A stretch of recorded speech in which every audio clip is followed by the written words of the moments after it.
Huyo ni chancellor wa kanisa ya AIPCA. Yeye ni bishop pia. Karibu Mheshimiwa Mpuru. Haya.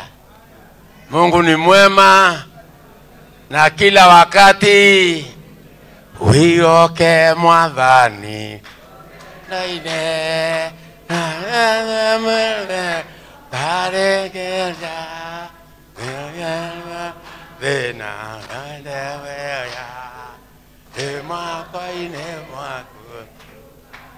Amen. Tegemeo letu ni Mwenyezi Mungu. Amen. Kwanza Bwana CS, karibu Meru.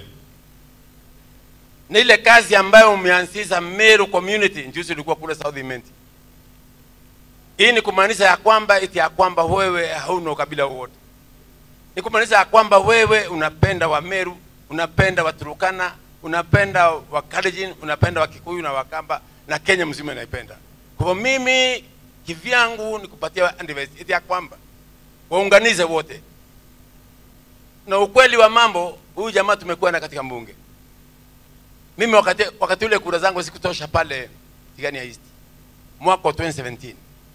Kwa sababu mimi ni muombaji wa Mungu. Mimi kila wakati niko milimani kuchukua power za Mungu.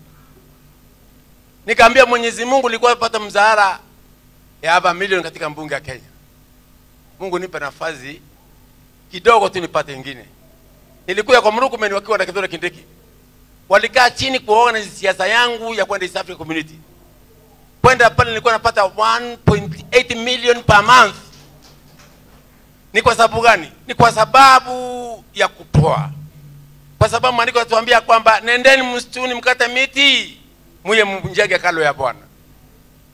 Kwa mimi nasema kwamba sisi tuko tayari kusaidia makanisa. Tuko tayari kutolea makanisa. Na kama wewe upendi pesa yangu, wewe ondokea, wengine wanataka pesa. Kwa sababu Psalm 116 inatueleza kwamba toleeni Bwana, na tumeelezwa kwamba madhabahu ya Bwana uteketezwa na mfuko. Amen. Kwa sisi tukiwa wa Kenya, wale ambao unaleta pesa baadaye wanasema tarumiza. Mimi ni Mkatoliki. Na katika Katoliki sisi tulitoa 5 million. Kwa ile 5 million waliongea kwa TV, wakaongea kwa maneno ya kwamba imerundi na haikurundi.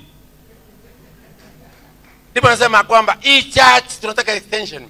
Hii church tunataka kuijenga. Hii church tunataka kuinua. Ile pesa ambayo ilipeanwa padri wengine wanaikataa, waleta kwa hii church. Kwa mimi sina vita mtu yoyote. Iti ya kwamba sisi wa Meru.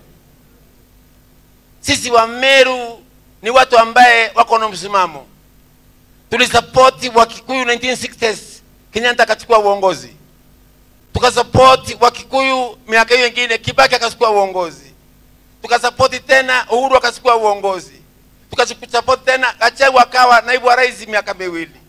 Wakati ule ile kiti ambayo imetoka Pandeli ikaja hapa kwetu Meru, ndipo wasema kwamba haifai kuwa huko. Eti ya kwamba wakati wa vita Mount Kenya inakuwa Nyazi. Yule akiwa ngambo ile nyingine ya Nyeri anaangalia watu wa Mount Kenya, anaangalia Tigania, anaangalia Imenti, anaangalia Tharaka, anaangalia kona zote. Wakati wa vita ikiisha, wakati wa kula ule mlima unamea.